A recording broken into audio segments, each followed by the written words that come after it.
is Dr. Sean Bradley, and today we're going to talk about an aspect of meditation, and that aspect is control.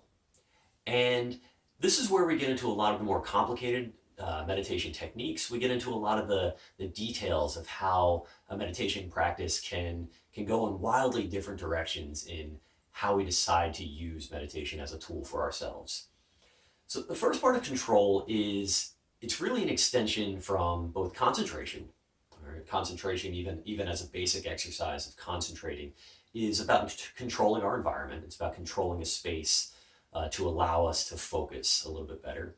And awareness. If you're not even aware of your environment, if you're not even aware of your surroundings or your situation, it's very hard to control or use your situation or use the environment and use the tools that you have within that environment if you're not even aware of what's happening.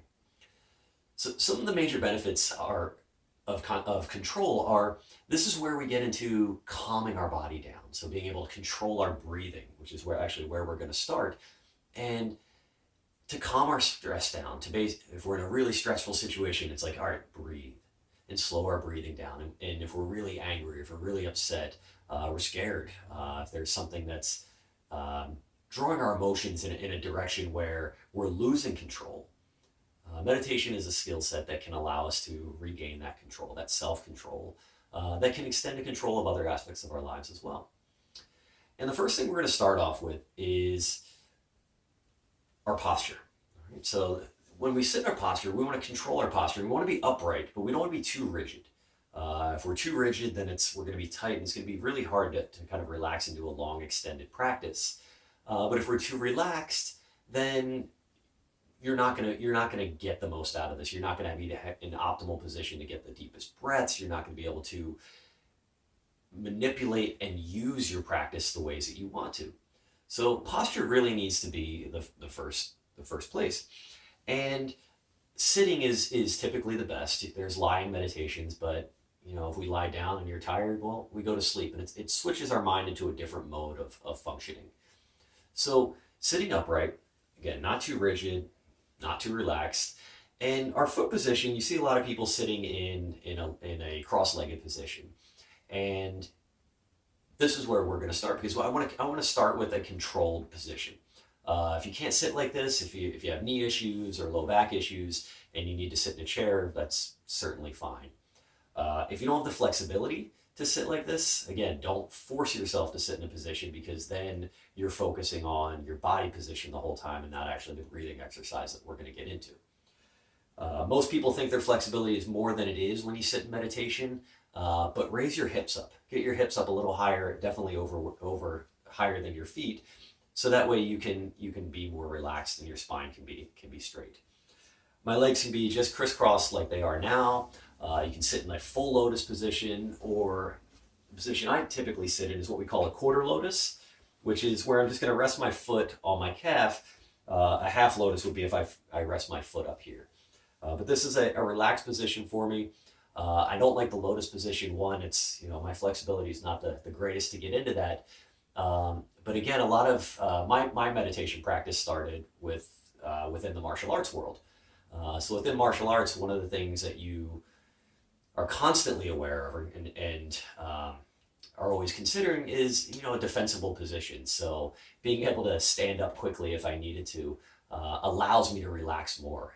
The more comfortable my position is, the more defensible my position is, the more comfortable and relaxed my meditation is. If I lock myself into a full lotus, I'm not going to feel as safe. So again, the martial side of things can take us down a very different path in how we practice, but this is a comfortable position for me, and it's not too comfortable that if I sit here for a long period of time, my body's going to send me signals that's like, all right, make sure you're not slouching, make sure you're not leaning to one side, make sure your hips are in alignment and that you're sitting upright, so that I'm controlling my posture as that first part.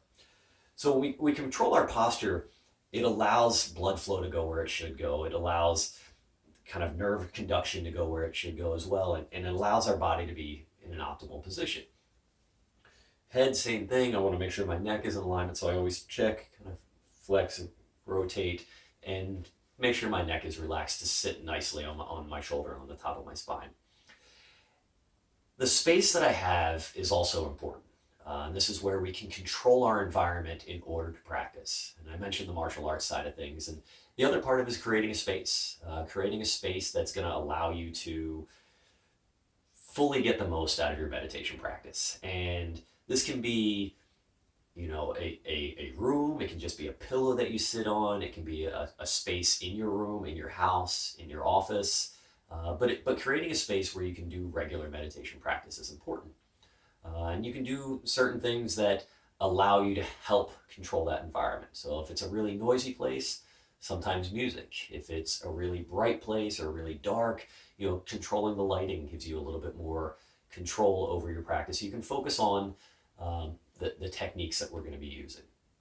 And the other thing is really making sure that you feel safe and you're able to relax into your space. If you don't control your environment enough and you're trying to just, stressfully, I'm going to complete this practice, and you're constantly yelling out the door, hey, keep it quiet down there. Well, it's not going to be a good space to practice. As you get better, you can tune more of that out. But for starters, create a safe space, create a comfortable space for you to control your meditation. Now, the first thing we're going to control in our practice is an extension of mindfulness or awareness. So when we first become aware of our breath, that gives us a skill to work with where we know what our breath is doing. And then the next stage of that is being able to manipulate it, be able to control our breath. And the reason we work on controlling the breath is because if we don't control our breath, it's still going to happen. Right? So if I get distracted and I'm trying to control my breath and I can't do it well, I'm going to settle back into a rhythm. And it's rhythmic in that same way. So controlling it and manipulating it gives me a feeling of what it's like to control and manipulate breath and control and manipulate other aspects of my life. If I can control my breathing, well, then for martial arts, I can control my strikes, I can control my kicks, I can control how I'm able to settle into my study environment. So it's really the beginning of being able to manipulate what's happening in our body as well. Breath control is really the extension of almost every qigong and yoga practice. It's really where it extends. Where if I really want to get into the details of controlling my breath and breathing into certain spaces in my body, being able to feel breath extend into all aspects of myself. That's where we get into like qigong practices, yoga practices, and we can take these in very different directions. I can go in the Eastern philosophy realm and really talk about qi and energy, or we can go down the path of when I breathe, I'm breathing into my lungs. It's helping get better diffusion into my blood, and that's going to help boost my immune system, and I'm gonna feel better because of how the body physiologically works from a Western perspective and a medical perspective. Doesn't matter how we talk about it, but the idea that controlling my breathing, being able to manipulate my breathing, is an important skill to develop if we want to be able to, and it's an important skill to develop to extend to other aspects of our life. So the first exercise we're going to do is breathing in for 8 seconds. I'm going to pause for 8 seconds, and then I'm going to exhale out for 8 seconds. There's no tension, it's just relaxing, and then that pause, I specifically am going to say pause because if I say hold, most of us automatically grip and we tense. So I'm going to breathe in for 8, pause for 8, and exhale out for 8. Now I sometimes say seconds, but really it's a count of 8. And doesn't matter if it's 8 seconds, if it's 4 seconds, if you're counting faster, if it's 10 seconds because you're counting slower. That part's going to be up to you and how you develop your own practice, but we're going to do it for a count of 8. My hands can either just rest on my knees, can rest like this, or a traditional practice is where I make a circle with my hands and I just feel that connection of one hand to the other. So I'm going to do all this breathing through my nose, in for 8, pause for 8, out for 8, and we're going to keep that 8 cycle and we're going to do 8 cycles of breath. So I'm going to exhale everything out and then breathe in 2, 3, 4, 5, 6, 7, 8, pause 2, 3, 4, 5, 6, 7, 8, breathe out 2, 3, 4, 5, 6, 7, 8. Breathe in. 2, 3, 4, 5, 6, 7, 8. Pause.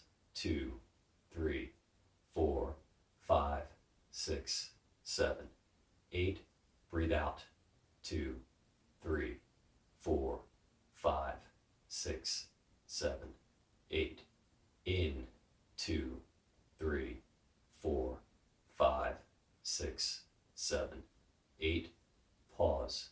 2, 3, 4, 5, 6, 7, 8. Breathe out. 2, 3, 4, 5, 6, 7, 8. In. 2, 3, 4, 5, 6, 7, 8. Pause. 2, 3, 4, 5, 6, 7, 8. Breathe out.